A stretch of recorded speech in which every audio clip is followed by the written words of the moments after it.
Kami pun. Ya pun. Saya Danggusti Kevin.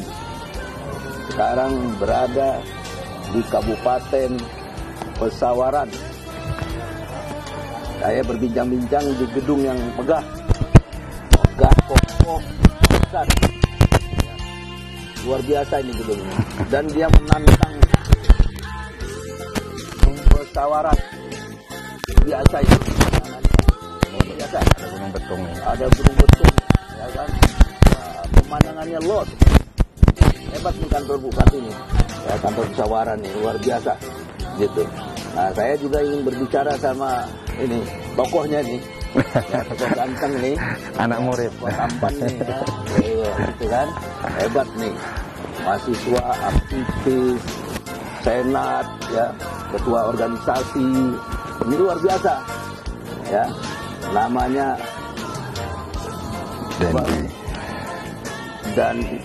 Dendi Ramadona.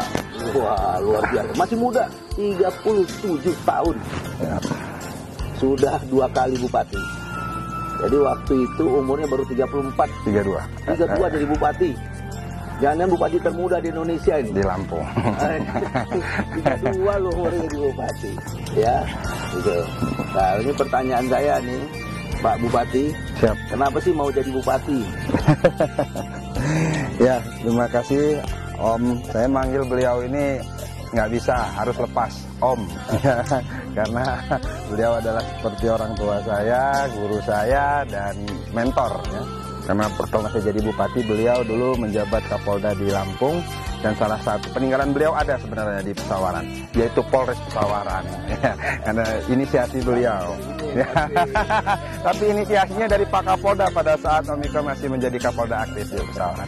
Baik, yang pertama tentunya pada sahabat Dang Ike TV ya. Nah, saya bahkan hari ini saya hadirat. Tadi saya katakan orang tua, guru saya, senior ya, yang dulu mendapatkan saya nasihat dari beliau dan wejangan, dan alhamdulillah ini beliau kembali lagi ke Pesawaran dalam rangka berbincang-bincang, dalam rangka mencari masukan-masukan positif dari seluruh daerah di Lampung, tentunya bukan hanya Pesawaran, beliau ini keliling. Ya, jadi motivasi yang pertama mendasari Dendi untuk menjadi bupati. Sebenarnya dari kecil tidak ada cita-cita mau jadi bupati. Dulu kalau mau ditanya pengen jadi apa, mau jadi tentara, mau jadi dokter, atau menjadi insinyur ya. Dan kalau disiplin ilmu Dendi kan memang seorang engineer, jadi insinyur teknik sipil. Nah, tapi berjalannya waktu, ya seleksi alam lah yang membuat Dendi masuk terjebur ke dunia politik. Nah, dan menjadi pejabat publik, di mana memang orientasi awalnya dulu Dendi masuk politik, khusus di tahun 2008 mencalonkan diri sebagai DPR provinsi dulu. Alhamdulillah terpilih di 2009. Tentunya yang memotivasi adalah bagaimana bisa bermanfaat untuk orang banyak, karena sebaik-baiknya manusia adalah manusia yang bermanfaat bagi manusia lain. Jadi itu kenapa tidak saya punya pribadi yang bisa dipakai untuk membantu orang banyak, kenapa tidak? Yang selama ini mungkin saya hanya bermanfaat untuk keluarga, saya ingin lebih luas bisa bermanfaat untuk kemaslahatan.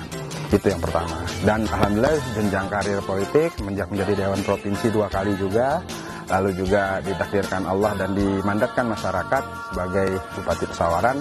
Tentu masih sama tujuannya adalah bagaimana potensi diri saya ini bisa digunakan untuk bisa memberikan manfaat yang lebih bagi masyarakat, khususnya Kabupaten Pesawaran dan Jejama ini.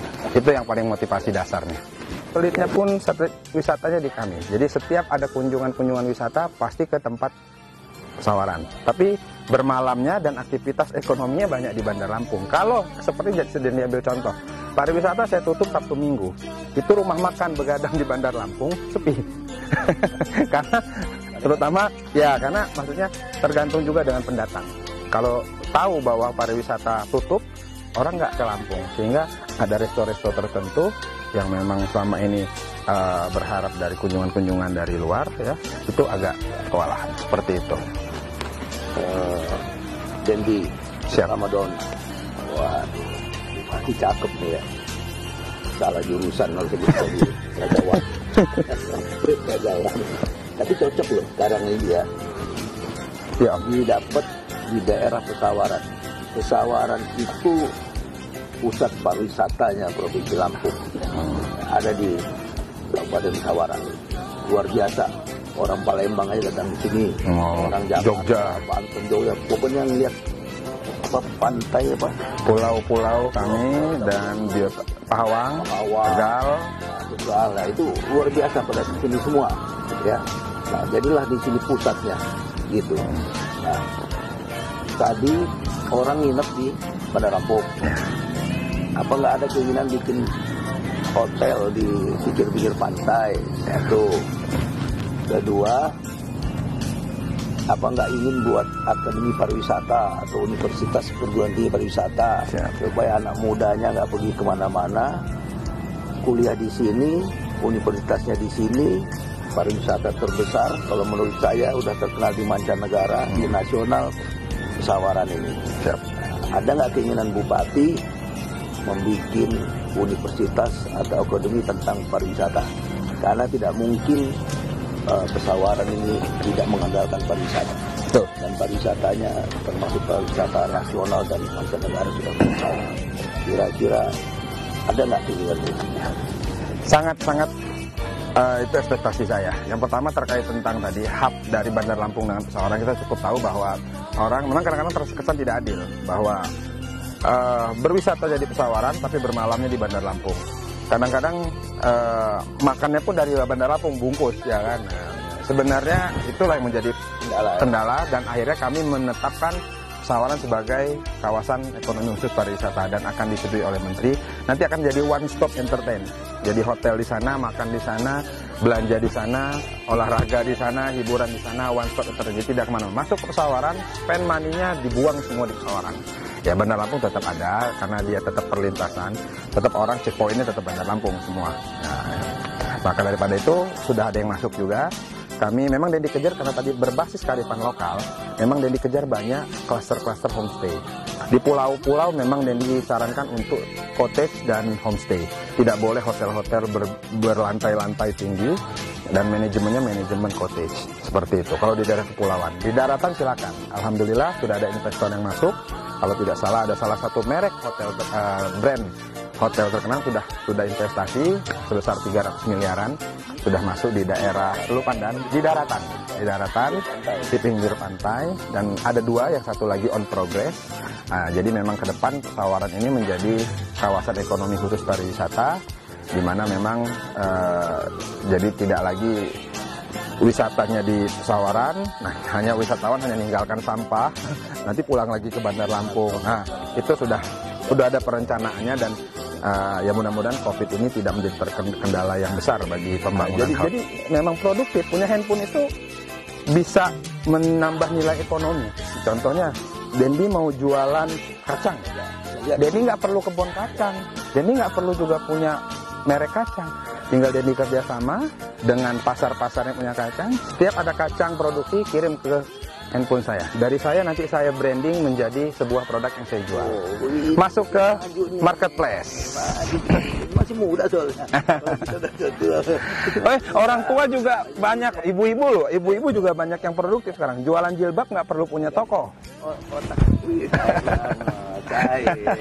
Dua lagi Pak. Siap. Gitu, ya. Karena di lapangan aja sih itu. Nggak ada ilmunya di S2 itu. Lapangannya gesit sekali nih. Nah, COVID ini disampaikan ke masyarakat kita. Ya baik, terima kasih Om. Sekali lagi saya selaku kepala daerah Kabupaten Pesawaran, tapi ini saya memberikan statement bukan hanya untuk masyarakat Pesawaran, tapi dimanapun pemirsa yang menyaksikan dan mendengar ini bahwa hari ini kita masih dilanda wabah COVID-19 yang meluluh lantahkan seluruh sendi-sendi kehidupan, ya, terutama perekonomian, kesehatan dan lain-lain, pendidikan juga termasuk dampaknya pembangunan juga.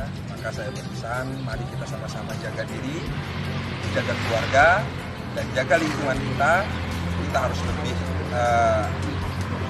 berempati dan juga kita harus bisa lebih agak cerewet ya hari ini apabila melihat mungkin sekitar benar-benar tidak menerapkan protokol kesehatan. Wajib siapapun itu, karena kita menjaga diri kita, keluarga kita, dan juga lingkungan kita agar tidak mewabah COVID. Maka kita harus sama-sama ingat protokol kesehatan dengan jaga jarak, pakai masker yang terutama, dan juga tentunya mencuci tangan menggunakan air.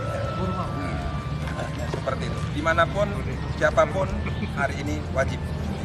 Karena kita adalah sasaran objek daripada penyebaran COVID-19, jangan sampai kita menjadi seorang carrier pembawa, menjadikan orang-orang sekitar kita terdampak COVID-19.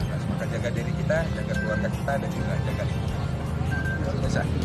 Ini baru luar biasa ya. Jadi saya dan di Kevin berada di sistem pada kantor Bupati Musyawarat. Bupati yang salah jurusan. Dan menjadi bupati karena dia tidak lebih peragawan ini ya, tapi waktu nggak jadi peragawan nama tetap 2 kali bupati, cintai rakyatnya bisa 2 kali ya.